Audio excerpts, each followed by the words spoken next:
Welcome to Music Scene Investigation. Appreciate you being here with us today. It's going to be a great show, and we're really looking forward to it. We got a brand new guest joining us this week. I'll introduce them in just a little bit. I want to remind everybody before we introduce our full panel that this coming Wednesday on MSI Radio, it's at musicsceneinvestigation.com/radio, we're going to have the hit list broadcast where we'll select another artist or band of the month. You want to make sure you're there for that. Don't want to miss it. It's going to be one heck of a lineup that we have going in the hit list this week. In fact, if you want to see that hit list lineup, go to musicsceneinvestigation.com and click on hit list at the top of the page. It'll take you right to it. You can listen to the songs that will be heard by the panelists as well. So we're really looking forward to that. Now let's meet our panelists this time around on MSI. Let's go all the way to New York City first. When I say all the way, I don't mean literally that far, but it is from me because I'm in the middle of corn country. Mr. Tom Chianti joins us. Tom, how are you? Good afternoon, Rich. Good evening, Ian. Hello, everyone. Things going all right with you? I mean, it looks like you're almost set back up in your normal office location. Almost. We're still deciding whether I'm debating. I may wind up actually leasing an SSL. Really? Yeah, not a full board. It's going to be they're super analog. It's called Nucleus. It's either that or wait a couple of years and go all out and spend the big bucks on the analog console and just go full tilt, I mean, there's, the only way to get the amount of work I want is to make this splash. And to do that, you need to get, a decent major name console. So we're looking at Audient and SSL and stuff. And we may actually do a lease or something. I don't know. Sell some body parts or something. I got you. That makes perfect sense. So if you sell body parts, what would you sell first? Well, I was thinking my beard. It's been around for so long since the day of fire. And of course, after you invented that fire, then you knew it was hot and would burn your beard. So well, yeah, and then and then we'll move on to other things like I know where the bodies are buried, so pay up or else. All right. We also want to welcome the NSA who's listening, I'm sure, as we're broadcasting today. Tom knows where the bodies are. Yeah, and GCHQ. So Tom, say hi to everybody there. Hello. All right. Now we'll make our way over across the pond to London, England, and talk with Mr. Ian Husbands. Ian, how are you today? Oh, I'm not too bad. Good evening and welcome and all that sort of stuff. Well, we're glad that you're here with us. I know that, the time difference can be a little bit hectic every once in a while for you. Well, it's 9 o'clock here now, so it's not too bad. Kids are in bed, dinner's had. And the wife's relaxing upstairs, so I'm down here broadcasting, which is fantastic. It can't get any better than that, can it? Not really. It works, doesn't it? It's, we have a bit of fun and something to do on a Sunday night. Exactly. So you can't... What else would I be doing? I'd be riding a motorcycle. No. I couldn't go fast enough to keep up with that one. Have you ever had any thoughts about getting a motorcycle? No, I've had thoughts about getting a paintball gun. A paintball gun to shoot the guys on the motorcycle. Yeah, GCHQ if you're listening. And NSA, Tom knows where the bodies are because Ian put them there. Okay, it all makes sense that way. It does, doesn't it? It's kind of a, I don't know what you call it except spooky, but... See, everybody thinks me and Ian are at odds. We're actually in cahoots. He makes the bodies, I know where they're buried and how to dispose of them. You take care of them. I'm like Sweeney Todd. He's like Mrs. Miggins. I don't even want to go there. I do want to welcome both Walter and Janae in the chat room as well. If you're out there watching the show live today, please join us in the chat room. If you're watching on Justin TV, you know where it's at. If you're watching on musicsceneinvestigation.com, It's at the bottom of the page, right under the video. There's a link there to open the chat room, and we'd love to hear what you have to say about the music you're going to hear today or about anything our panelists say as well. Now let's meet our guest panelist. You've got statistics, don't you, Ian? I have. Sorry to butt in here, Deborah, but this is something we do every week, and I told you Rich is I do. Forgetful when we've got women on the show. I am. We've got our witness statement polls. All right. The witness statement from last week, what we're going to do is we're going to find out what our audience thought about the selections. Chadwick Station, who won the Song of the Week selection by our panelists, as well as Gary Hall Entertainment and Jolo Grand. So, Ian, take it away. Let me know what everybody thought. Well, for the most part, our audience agreed with us. And song number one came top in songwriting with 86%, and best mix and production was 71%. But for best performance, that went to Jolo Grand with You Take Me to the Top, which was the piano instrumental, with 71% of the votes. So people preferred his performance to Chadwick Station, but they did agree with us that the songwriting and the mix and production was better on that track. Why do you think that was, though? I mean, in listening back to that, a piano instrumental is really a fairly simplistic thing when it comes to a mix. I would think, anyway. Is there a reason why they would prefer one of the others?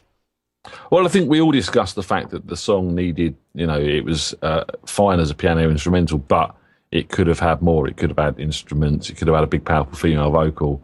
And I think, from the point of view of comparing these songs against each other, that's where it lacked. So, which is why sort of mix and production has been sort of rated down. And, from a songwriting point of view, it was just a piano instrumental. There was no vocal, there was no lyric. So I think, just because the one was more of a package, it went over there. All right. Well, that makes sense, I guess. I mean, our audience usually agrees with our panelists, but when they don't, we let you know. That's what we do here on MSI, because there are no right answers. There are no wrong answers either, for that matter. So let's go ahead and meet our guest panelist. Our guest panelist today is the owner of Artist's Edge, Miss Debra Russell. Now, Debra Russell is a business coach in that she helps artists around the world understand the business of music. Now, Debra, please correct me if I'm wrong in that, but that's the way I look at it. And that's a good way to put it. Welcome to MSI. We're glad you're with us. Thanks. I'm glad to be here.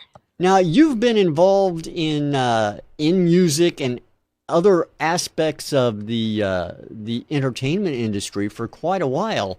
My whole life, pretty much. Tell us a little bit about that, if you would, and what actually. I don't want to say drove. Maybe drove is a bit too harsh of a word, but what got you to the point where you are today with Artist Edge, and so tell us a little bit about your background in entertainment. Well, it was kind of a long and winding road, so I won't go too deep into the details because there were a lot of turns and twists and unexpected surprises. Everyone in my family growing up was a musician. My dad is a classical violinist. My aunt played piano on Broadway and taught at the American Conservatory of Music in Chicago. So I've always been surrounded by music. I went more into the entertainment industry. I worked in theater and film and television, got my degree in theater and directing at Syracuse University, and then moved out to LA, worked in the biz for a while. And then life had other plans for me. I got really ill, actually, and was ill for about 10 years. And then coaching kind of found me. But when I discovered coaching and coaching discovered me and I fell in love with it, I was like, well, who do I want to hang out with? I don't really, I could make a lot of money working with CEOs, but that doesn't really excite me at all. I want to work with artists because that's my peeps. That's who I've always hung out with. That's who I've always been around. So it was just a natural progression for me to get back involved in the music industry and film and television but from a perspective of being a business coach. Now, one of the things you do in addition to actually coaching artists in the business of the industry, is you also do a lot of speaking, a lot of public speaking at events and things like that. One of the things that you've done, I'm looking over your bio here, so please forgive me, but one of the things you've done is spoke at South by Southwest Interactive 2011. As well as a whole slew of others, the Folk Alliance's booking agent training school, and so forth and so on. At these events, what is it that the attendees are most interested in that you present to them, do you find? It's a real mix. I mean, I teach there's a course I teach called Business Management for the Creative Mind, which is a real fundamentals of small business concepts class, and that's always a big hit. But I will tell you that standing room only every time I presented is multiple streams of music income, and that is, it never fails. I present at the Taxi Road Rally quite frequently, and it is always standing room only, people literally on the floor around my feet while I'm presenting it, packed into the room, and that's a lot of fun. So I find a lot trying to figure out how to make this thing that you love pay the bills. And that's what, in one form or another, it's either on that side or it's more on the, okay, how do I manage my fears, my beliefs in myself, my confidence issues, those on the other side. So I teach that side as well because I'm certified in NLP and hypnosis. So I can, change how you're thinking about things and about yourself. By the way, I don't know if I'm supposed to on my screen be able to see the other guests, but I'm not. I only see the coming up slide. Yeah, you'll only see what we're actually broadcasting live over the air on the video. Does that make sense? Okay, so is that my face is not coming out over the air? No, your face is going out over the air. That's what I'm saying. I don't see that. Well, trust me, it is. So. I promise you it is. I'm watching you as we speak. I'd like to that see sounds the really other weird. guys, though, because I don't see you guys. You should be able to see them. Let me just double check that. Anyway, I just wanted to let you know. Okay. Well, hopefully I've fixed that now. Yes, hi. Okay. No, I don't really like watching myself. But... Oh, that's okay. You don't have to watch yourself. You can close your eyes when. That's what I do all the time. So. Now, let me ask you a question. What is that a lot of independent artists out in the world that you've come in contact with, what is the biggest thing that they're doing wrong when it comes to the business that is music? The first thing that pops to my mind, and it's kind of always the case, is thinking of themselves as self-employed or independent contractors, really kind of going gig to gig to gig to gig, instead of thinking of themselves as business owners and designing their business, systematizing their business, building their team, kind of creating that structure that supports them so that when they start getting busy, the other things keep working. So what ends up happening is you get busy and you start marketing, you market, you get really busy. So you stop marketing because you're too busy. So then the busy slows down. So then you market, and you're busy again. And so what ends up happening is a roller coaster instead of going kind of laterally up, increasing your business. Yeah, and in essence, your business doesn't grow at all. It just has busy times and slow times. I gotcha. So on the converse side of that, what is one of the things or the thing that the vast majority of artists out there from a business perspective are doing right? I see a lot of people using social media to really engage and build relationships with their fans, to not just shout out, I'm doing this, I'm doing that, I'm doing this, I'm doing that, look at me, listen to my music, watch myself on YouTube, but to actually create conversations with their fans, talk about the things that they're passionate about, share articles and events, use kind of the, working with charities and that kind of thing to not only pursue their art, but make a difference in the world.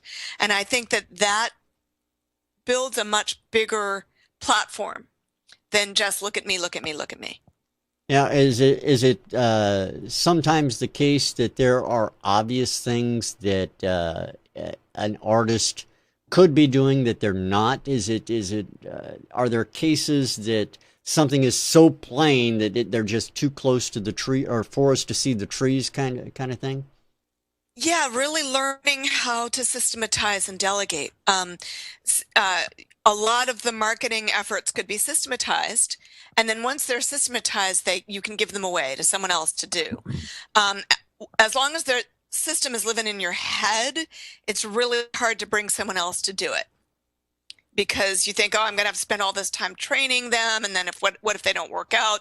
That time is wasted. But if you've created systems that are documented, then training someone is read these instructions, go do this.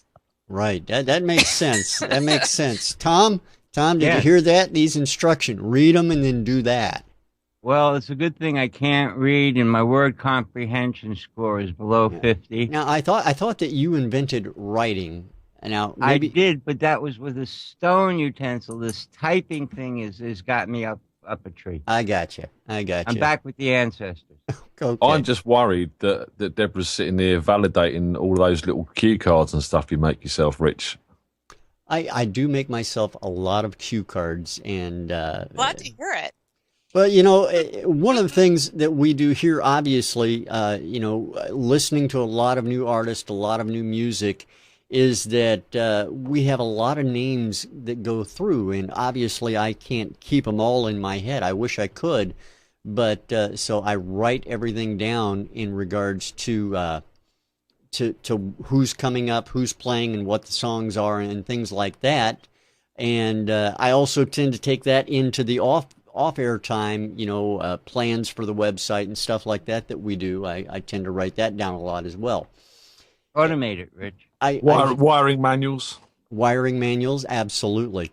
But I think that we definitely need to talk and keep you in with us very closely, Debra, because obviously what you teach artists is also important to people like us, to people like Walter with the Indie Music Bus, people running internet radio stations and things of those kinds.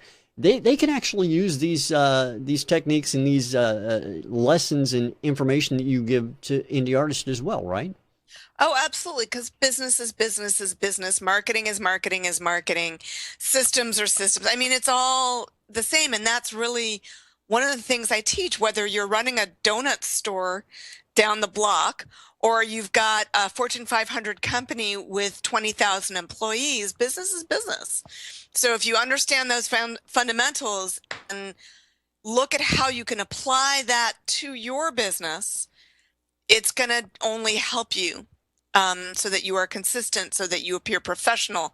So, people are like, look, I'm tweeting right now. Does it look like I'm tweeting? I'm my hands are here. Does it look like I'm tweeting? But I am. Yeah. No, I understand. I get that. And Tom, tweeting, Tom.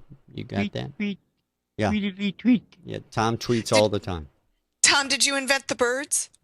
No. The group, yes. The actual animal, no. I was a dinosaur man, and well, we all know what happened to them. Well, you backed the wrong horse, clearly. There you go. I was king of the world for 8 million years, and then I turned around and this comet, I hate to get nerdy and geeky on your backsides here, people. I really do hate to get all scientific, but you will find that the birds actually descend from the dinosaurs. That's my card. That's my ace in the hole. They don't know that. All right, I'm just going to interrupt here because we do have some music that we do need to listen to today. And before we go too far out in the left field, I think Did you know that a chicken is the nearest relative to a T-Rex? Did not. Sorry, had no clue. Throw that in there. Had no clue, but I'm glad we know that now. There will be a test at the end of this show. So I tell you what. Are we going to make it on Wiki? No, we won't. We won't. Never will. right, but let's go ahead and let's listen to some music on today's broadcast. I want to have everybody take a listen to song number 1 on today's MSI, and we'll come back after it and hear what our panel has to say about it. So here is song number 1 on today's Music Scene Investigation.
Song number 1 on today's Music Scene Investigation. Let's head over to Mr. Ian Husbands first, find out what he thought about it. Ian, your take on song number 1. Yeah, rocking. I mean, this surprised me a little bit. That intro sort of led me to believe it was going to be a lot heavier than it was. And then it sort of moved into that sort of 12-bar blues type feel, which was cool, but it did take me by surprise a little bit. And I also thought that intro was a tad too long. Cut that in half, bring the vocals in sooner, and I would have preferred that personally. I mean, otherwise, this is what it is. It's a dirty, bluesy track. Ain't No End in Sight, or No End in Sight. I think the title's going to be on this. What do you reckon? No. No? Is it young girl with a dirty mind? No, Is it called Passing By? no, Is it Train on the Water? no. You are the There we wind go. beneath my wings. That's it, Tom. No, it's not that either. Go ahead, Ian. So, mix wise, I mean, my two issues, I felt the snare sound was a little loose. I'd like to hear that a bit tighter, a bit snappier. That vocal layering. Sometimes it worked, sometimes it didn't. Sometimes it was really tight and sometimes it was a bit sloppy. I mean, vocals as individual pieces, the attitude's there, the performance is there, the tuning's there, everything's there. It's just the way they were layered on top of each other and the way they were sitting slightly panned off of each other. It just wasn't working for me. And I felt they were a little bit set back in the mix, probably because when you're mixing that and you've got the layers up, you're sort of hearing it more present than it actually is. Lack of harmonies as well. Would have liked to hear a bit of backing vocals going on, some harmonies, some oohs, some ahs, especially into them choruses. But I mean, otherwise, I've not got a lot to say about this. I mean, guitar sound was good, bass sound was good, drum sound was good besides the snare. All the performances were fantastic, really suitable to the track. The guitar solos and the little sort of inflections and screams on the vocals and stuff like that. It's got, I'd say it was radio ready from that point of view. It's nothing new. It's a blues. It's been done before, but I think, there's a lot of fans of this sort of style of bluesy rock out there that would love to hear this. All right. Well, I appreciate your thoughts, Ian. And looks like Frozen has put a link out in the chat room. I can't look at it, but Ian will take a look and let us know what he thinks as we talk with Tom. Tom, what is your take on track number 2? Or track number 1? I'm sorry. Yeah, well, I'll tell you about track number 2 after I hear it. Okay. It's a little test there to make sure I haven't been cheating, eh? Yeah, it is. It's like Ian said, it's a hot past feel good rock track, blues, and sort of like a Thin Lizzy, a little Cheap Trick maybe. Slow the track down or speed that drummer up. They've got to get in sync. His rolls were off, and he was just a little uncertain through it. Mix-wise, the vocals were set back. The layering has made it a little bit hard to understand. It could have used a little bit tightening up on that, a little bit more TLC. Overall, it was the timing of the drums that really threw me. And you're going to play that fast, and you're going to have those ripping guitars coming in. And I loved most of the guitar sounds. The one lead guitar that just came in, it sounded like it was a sample that a guy just kept hitting the key on. It was just really loud and present compared to the rest of the mix. Also in the solo, I would have liked to heard some guitar harmonies that would go with that, really bring it up a notch. It's a classic style done well.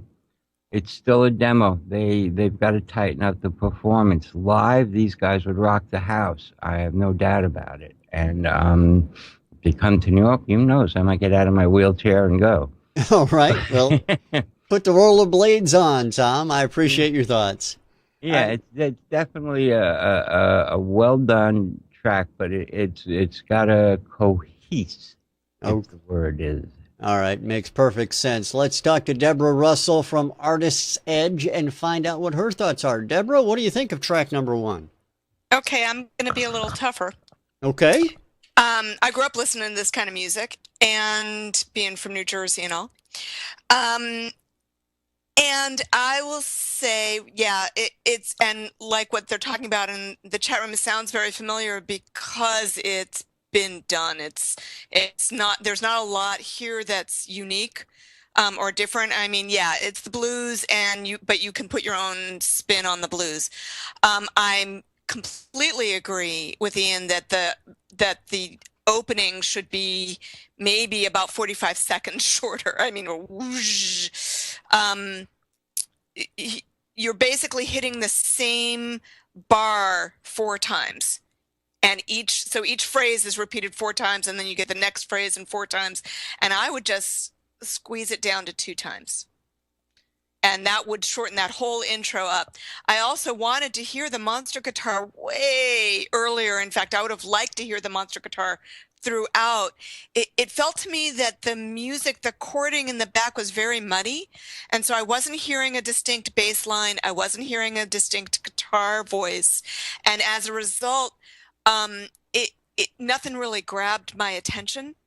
And I also agree that the drum, there were a couple of places where the drums were out of sync, and having a good, strong bass line would help that tremendously, because if the drums are out of sync with the chordage, because the bass would tell you that. The voice sounded fine to me. The melody line was a little predictable, stuck a little too close to the chords for my taste. I would have liked some more harmonies in the melody, and you could have brought those harmonies in either through instruments or through other voices. But I think the whole thing does need to be tightened up quite a lot. There's potential there, but you're not there yet, in my opinion. All right. Well, I appreciate your thoughts, Deborah. Thank you very much. Let me take the opportunity to let you know who did that song and the name of it. The song is called Backseat Shuffle, and it was by a group called DDPBand, and we appreciate their sending that song into Music Scene Investigation. If you want to get your songs in front of the panel, it's an easy thing to do. Go to MusicSceneInvestigation.com, click on the Submit a Song at the top of the page. You can find out all the information right there about what you need to do to get that song submitted to us at MSI. Now, we have two more songs, so let's go ahead and get the second song out to everybody. Let's take a listen to it here and find out what the panel thinks right after this. This is song number 2 on today's MSI.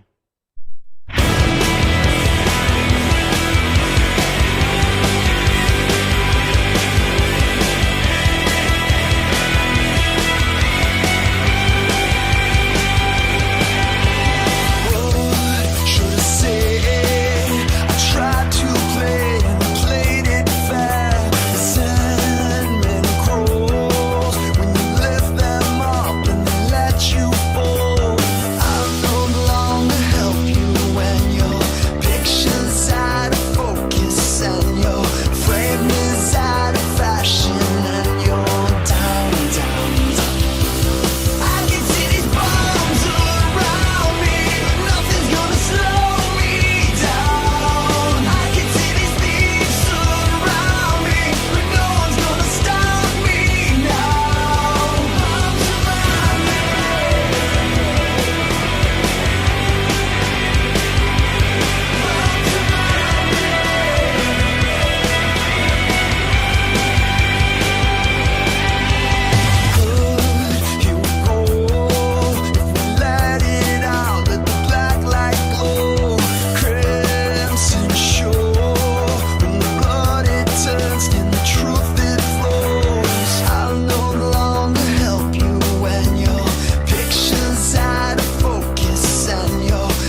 That's song number 2 on today's Music Scene Investigation. We're going to start this round of reviews off with Mr. Tom Chianti. Tom, song number 2 to you. Bathroom on the right? No. Bombs Around Me? Yes. Ah, okay. Where'd you get bathroom on the right from? Because I had trouble making out bombs around me. All I was hearing for at first was rums around me. And I'm like, rums around me? That's I'm on a rum factory.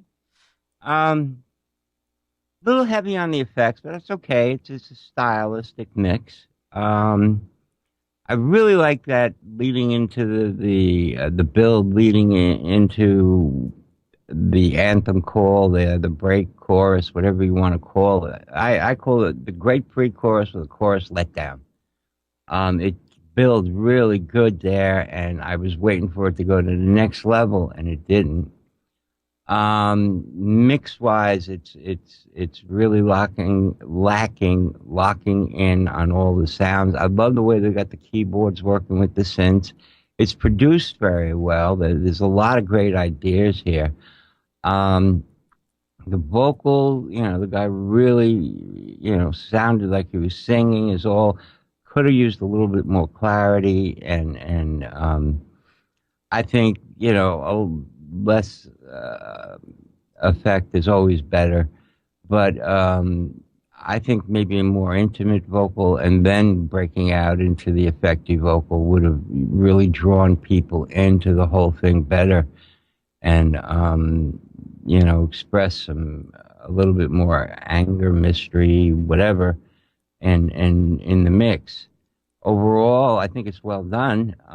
It's a very good mix, but still a demo. It really needs to lock all the sounds down. Bass sound is solid. The sound, the stuff is there on tape. They just got to bring it out more and try a different direction maybe with the mix. I think everything sounded clear, but like I said, it was a little washy with the effects. But that's like a very European new age rock type of thing, I guess. What do I know? I'm only a mix engineer. Well, that's true. That's true. All right, Tom, I appreciate your thoughts. Thank you so much. Let's go to Miss Debra Russell and find out what she thought. Debra, what do you think? I thought this piece was really pretty strong. Whether or not it's 2013, it felt very kind of late 80s, early 90s to me, kind of the bit of a Midnight Oil feel to it. I liked it quite a lot.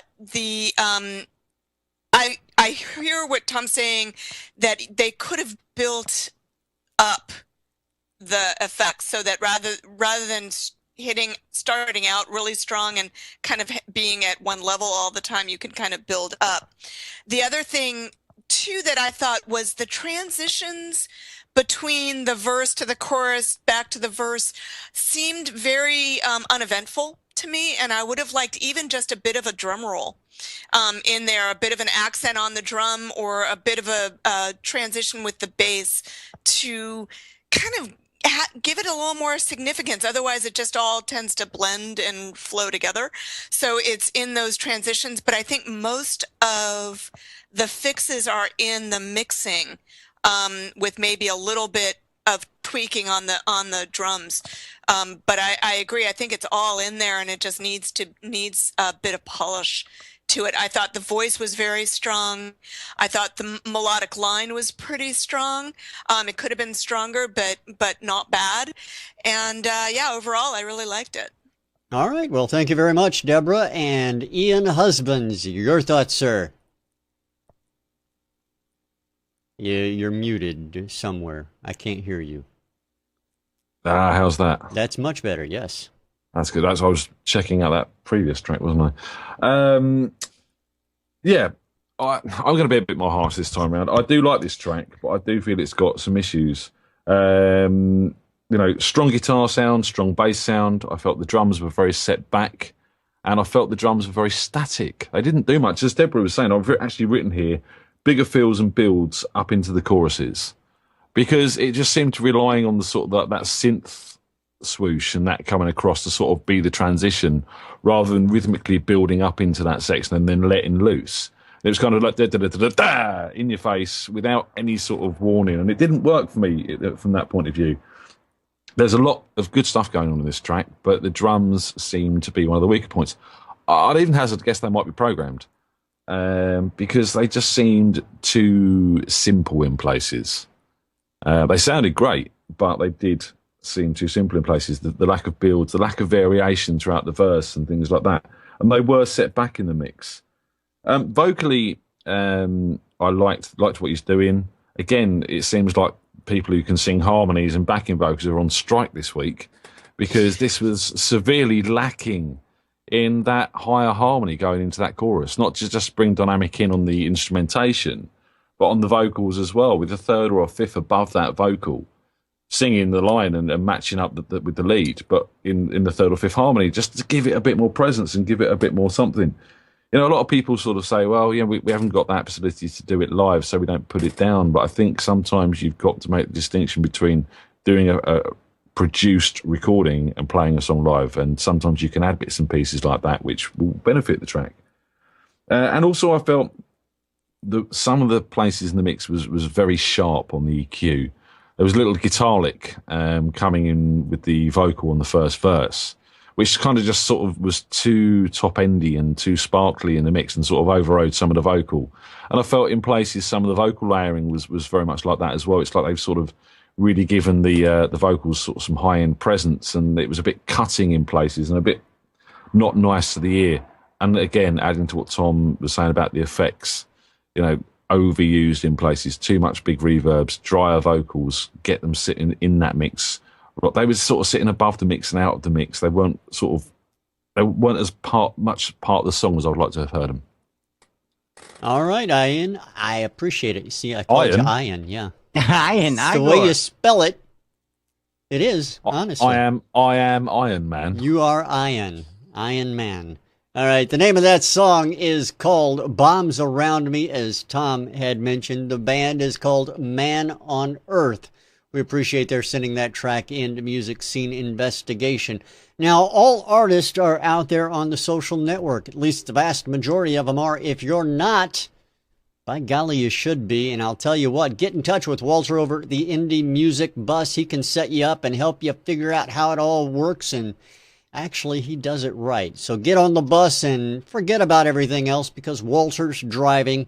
IndieMusicBus.com. That's where you want to go. Trust me. I wouldn't steer you wrong, and neither will Walter. All right, we've got one more song to go through in today's list of things to do, so let's get right to it and listen to song number 3 on today's MSI. Enjoy it, everyone. This is song number 3.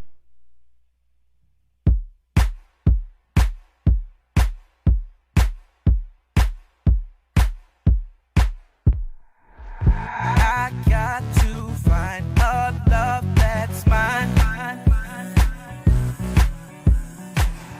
I cannot leave my dreams behind. You make me feel as if you can.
come so far.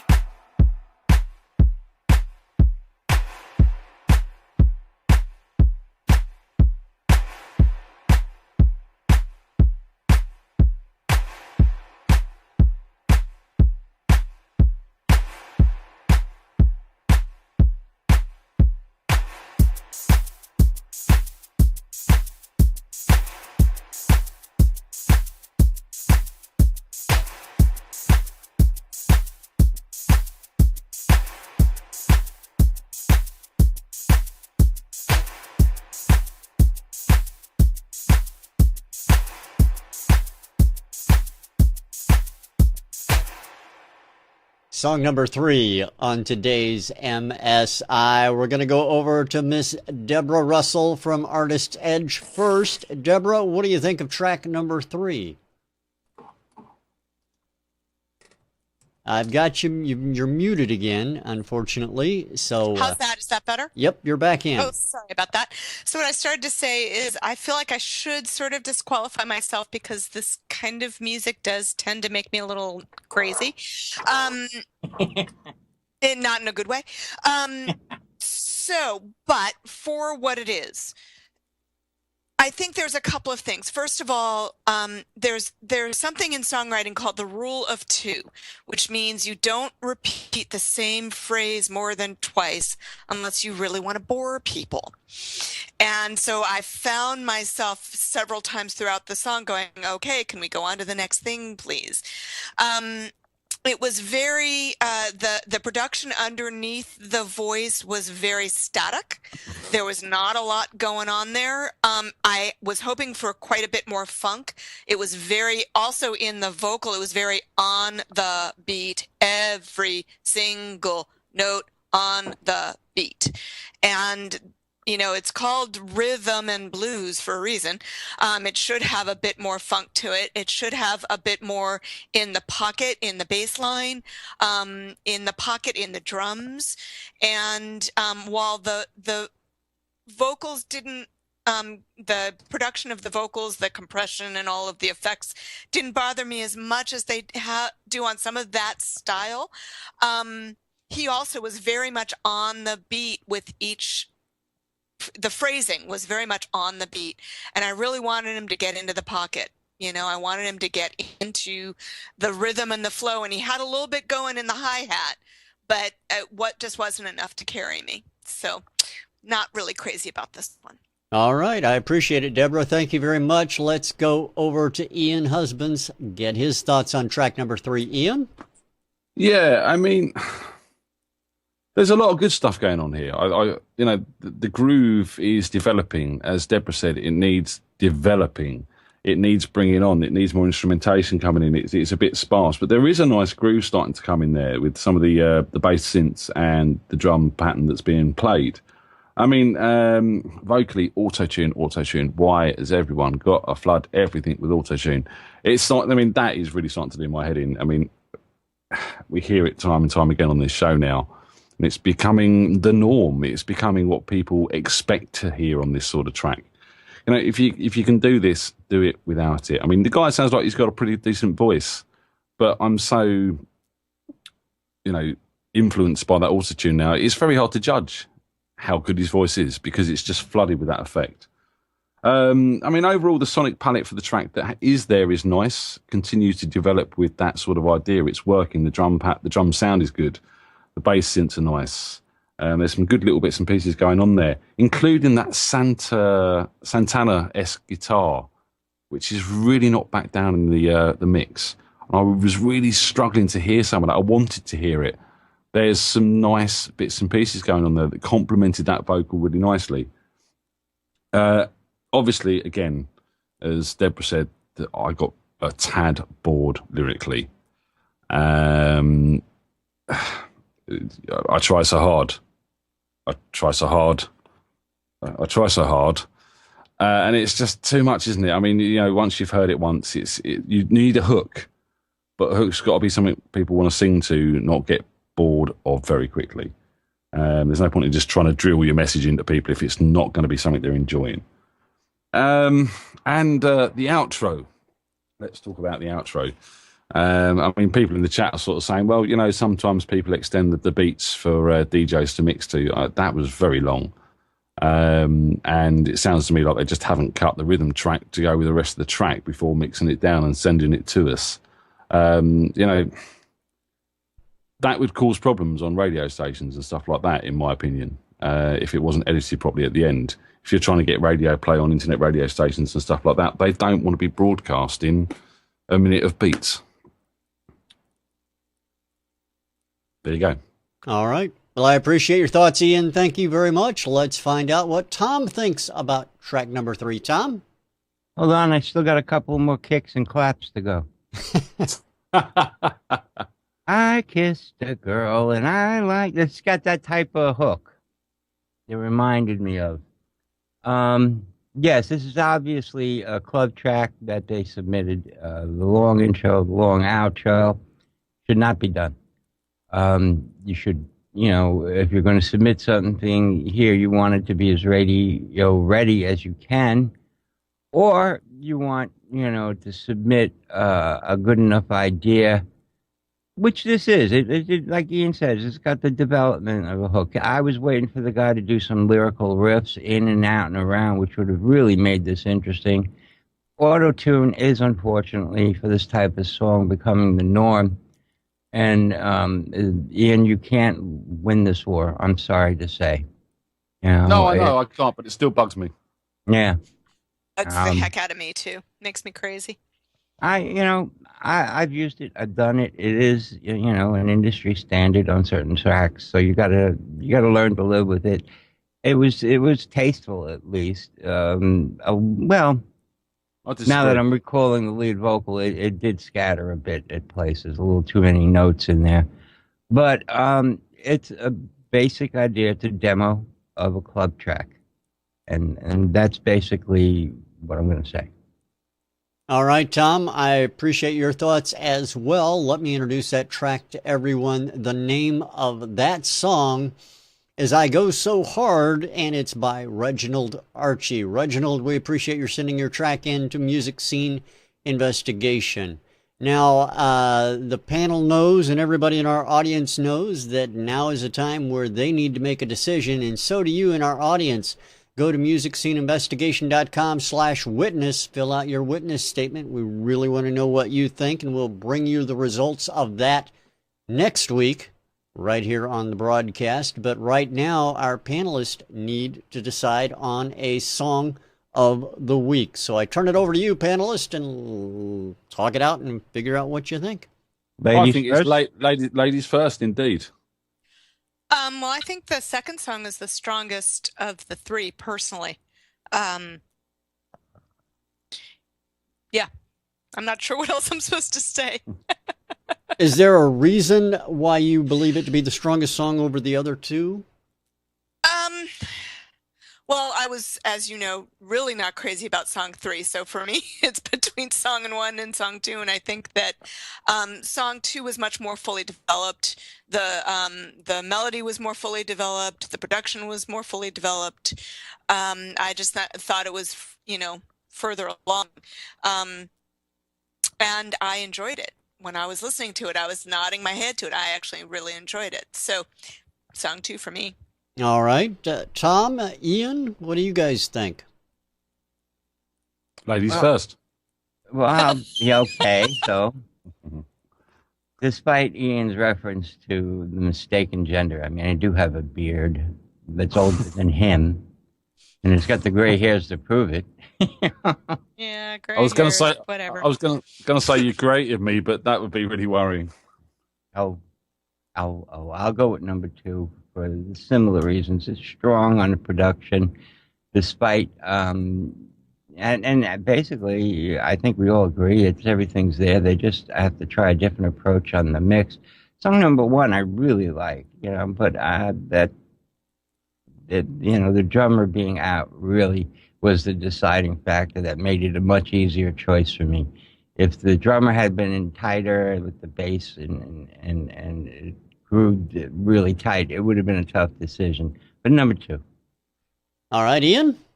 Oh, I'm not going to disagree. I do like number 1. It was an enjoyable track, but I think the number 2 is a bit more contemporary, and the ideas are a bit more developed. Just it's that mix needs sorting. All right, makes perfect sense. Thank you very much. Now, the song of the week then is going to be Man on Earth with Bombs Around Me. And, yes, sir, Tommy. Bombs away. Bombs away indeed. I appreciate you all being here today with us in the chat room. Please join us again next Sunday. We'll do it live again right here at Music Scene Investigation. Deborah, thank you so much for being here. Oh, my pleasure. My pleasure. This was a lot of fun. We have a lot of people join us, and everyone, they never know what to think before they do what we do. And then afterwards, we love to hear people that had fun. So we appreciate that.